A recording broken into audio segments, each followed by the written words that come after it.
ഒരുപാട് കളിക്കാരെ വാങ്ങുകയെന്ന ലക്ഷ്യത്തോടെയല്ല മുംബൈ ലേലത്തിന് എത്തിയതെന്ന് വ്യക്തമാണ് ഈ നിര കാണുമ്പോൾ. ബോളിംഗ് ആയിരുന്നു അവർക്ക് ശക്തിപ്പെടുത്തേണ്ടിയിരുന്നത്. അതുകൊണ്ട് തന്നെ മുംബൈ കൂടുതലും ബോളർമാരെയാണ് ലേലത്തിൽ നോട്ടമിട്ടത്.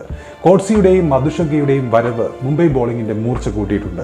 മുംബൈയുടെ ഏറ്റവും മണ്ടത്തരം നിറഞ്ഞ സൈനിങ്ങുകളിലൊന്നായ ജോഫ്ര ആർച്ചറിനെ ഇക്കുറി അവർ പറഞ്ഞയച്ചതിനാൽ ഇക്കുറി കരുതി തന്നെയാണ് മുംബൈ ഈ സൈനിങ് നടത്തിയിരിക്കുന്നതെന്ന് വ്യക്തമാണ്.